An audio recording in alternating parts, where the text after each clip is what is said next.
யாரு? அவர்களே ஒரு அப்போஸ்டேட், அவர்களே வெளியேறியவர்கள், அவர்களே இந்த நம்பிக்கை இல்லாதவர்கள், இத்தனை சிசிசியை நம்பாத ஒரு குரு. அவர் திருப்பி நம்மையும் அவருடைய தீச்செயலில் பங்கெடுக்க வைப்பதற்கு தான் உங்களை பார்த்து பிரேஸ் செல்லாடுமாரு, நீங்க அவரை பார்த்து பிரேஸ் செல்லான்னு சொல்லுவீங்க இல்லையா? 2 யோவான் 11 காட்டின இல்லையா? ஒரு வாழ்த்து அவர் கூறிட்டீங்கன்னா நீங்க அவருடைய தீச்செயல பங்கெடுக்கிறீங்க. இந்த தீச்செயல் தான் அது வெளியேற்றப்படுதல், அப்பாஸ்டேட் என்ற தீச்செயல், கத்தோலிக்க போவதை ஏற்றுக்கொள்ளாத நிலை என்ற தீச்செயல், கடவுளின் அழைப்பை ஏற்காத நிலை. அதான் அந்த 1ஆம் நம்பர் இது சொல்லுது. UR 1ல டிவைன் கால் அப்படின்னு வரும்போது டிவைன் காலை ஏற்றுக்கொள்ளாத நபர்கள் அப்பாஸ்டேட். அப்ப கிறிஸ்தவ ஒன்றிப்புக்கு முயற்சி செய்வது கட்டாயம் தேவை. ஆனால் அந்த முயற்சி ஃபால்ஸ் ஐரனிசிசம் ஆக, அதாவது வெளியே தோற்றத்தில் மட்டும் முயற்சி போன்று இருந்து உள்ளே ஒரு ஆன்மா அழிவதற்கு உதவுவதாக இருந்துவிட்டால் நாம் செய்வது கிறிஸ்தவ ஒன்றிப்பு அல்ல. மாறாக நாம் நம்மையே திருச்சபையிலிருந்து வெளியேற்றிக் கொள்கிறோம் அப்படின்னு நாம் உணர்ந்து இனி அந்த பிரேசலார் வாழ்த்தை சொல்ல மாட்டேன் என்று முடிவெடுத்தால் திருச்சபைக்குள் இருக்கலாம். இரண்டாவது நாம் பார்க்க இருப்பது UR 3. UR 3 என்ன சொல்லப்படுகிறது? 2ஆம் வத்திக்க சங்க ஏட்டில் உள்ள UR 8 3வது பத்தி என்ன சொல்கிறது என்று பார்க்கிறோம். இந்த 3வது பத்தியில சில இடம் என்ன சொல்லுதுன்னா, அந்த தலைப்பு அப்படின்னா கேத்தலிக் சர்ச் அலோன் அப்படி. அது ஒரு மாதிரி சுருக்கி ஆங்கிலத்தில் வாசிக்கிறேன் புரியுற மாதிரி. UR 3 says that it is through Catholic Church alone the fullness of salvation can be obtained. Fullness of salvation, குறைபாடில்லாத மீட்பு உங்களுக்கு கிடைக்க வேண்டும் என்றால் கத்தோலிக்க திருச்சபை மட்டும்தான் கிடைக்கும். அப்ப கத்தோலிக்க திருச்சபை என்ன நடக்குது அப்படின்னா, இந்த நபர்கள் பிரேசலாட் சொல்ற நபர்களுக்கு என்ன நடக்கிறதுனா, இப்ப நம்ம பிரேசலாட் என்ற வாழ்த்தை ஆவே மரியா என்ற வாழ்த்து கூறுவதற்கு பதிலாக நாம் சொல்லும் பொழுது, அந்த குருக்கள் எல்லாம், அந்த நற்கருணைக்கு எதிரான குருக்கள் எல்லாம் சொல்லும் பொழுது அவர்கள் என்ன செய்கிறார்கள் என்றால், மறைமுகமாக நமக்கு ஒரு செய்தியை கற்பிக்கிறார்கள்.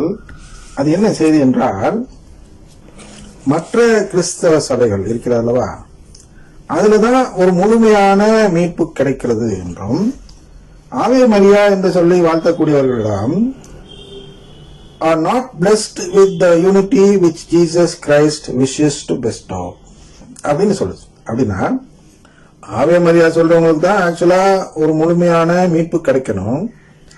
ஆனா அதை அப்படியே மாத்தி அமைக்கிறது. பாருங்க, பிரேசலாட் ஏன் சொல்றோம், ஏன் சொல்கிறார்கள், நான் சொல்லல, பிரேசலாட் ஏன் ஒருவர் சொல்கிறார் என்றால், பிரேசலாட் என்பது ஆவே மரியாவோட சிறந்தது.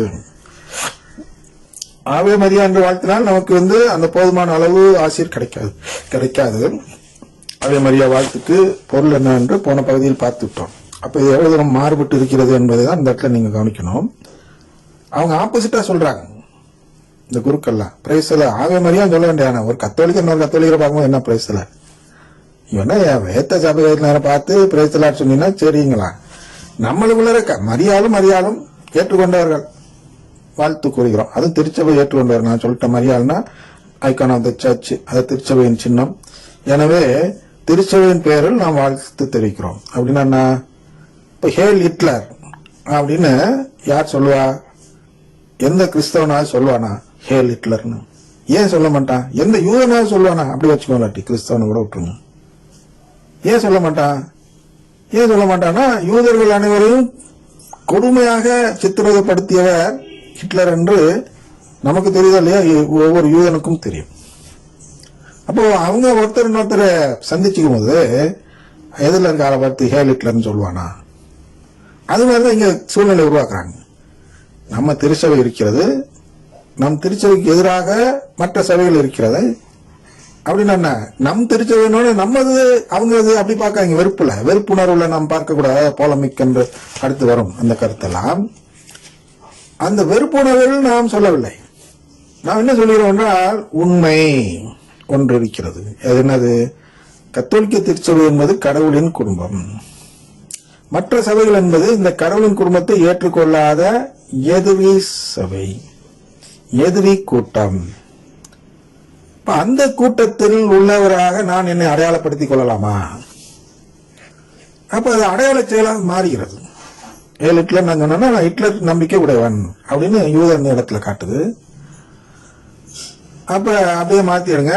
ஹிட்லர்கிட்ட போயிட்டு ஹேல் ஹிட்லர்னு சொல்லாம யூதர்கள் வாழ்க அப்படின்னு ஒருவர் சொன்னா அந்த நபரை ஹிட்லர் என்ன செய்வான்? கிட்டத்தட்ட அது போன்ற செயலை செய்வதுதான் பிரைஸ் தி லார்ட். திருச்சபையில் இருந்துட்டு திருச்சபைக்கு எதிரான வாழ்த்து கூறுகிறார்கள். இங்க போப்பாண்டவர் ஆக்ஷன் எடுக்கல, ஆயர்கள் ஆக்ஷன் எடுக்கல. ஆனா யார் ஆக்ஷன் எடுப்பா தெரியுமா? கடவுள் தீர்ப்பு நாளின் பொழுது இதெல்லாம் தீர்ப்புக்கு பயன்படுத்திக் கொள்வார். நீ என்னடா திருச்சபையில இருந்துட்டு நீ திருச்சபைக்கு எதிரான வாழ்த்துரை சொல்றிய, உன்னை எப்படிப்பா என்னுடைய குடும்பத்தை சேர்ந்தான்னு எனக்கு எதிரால நீ வாழ்த்துரை கூறினாய். நான் நீ கூறிய வார்த்தையை பார்ப்பவன் அல்ல, நான் உன் உள்ளத்தை ஊடுருவி பார்ப்பவன். அப்ப உன்னுடைய உள்ளத்துல ஊடுருவி பார்க்கும் பொழுது அங்கே திருச்சபையில் நீ இருக்க வேண்டும் என்ற எண்ணம் உனக்கு இல்லை. எந்த வாழ்த்துறை கூறினா நமக்கு என்ன எக்கடா கட்டும்போது 4 பேர் நம்மளை பாராட்டுறானா அந்த வாழ்த்துறை சொல்லுவோம்னா நீ மனிதனுடைய பாராட்டை தேடினாய் இல்லையா? உங்கள் மரபை நிலைநாட்ட கடவுளின் கட்டளையே வெகு திறமையாக புறக்கணித்து விட்டீர்கள் என்று இப்பொழுது வாசி காட்டினோம் அல்லவா? மார்க் 7:9. அந்த செயல் தான் இந்த செயல். கடவுளை புறக்கணித்து விட்டார்கள். எதை நிலைநாட்ட? அவங்களுக்கு நல்ல பேரை நிலைநாட்ட.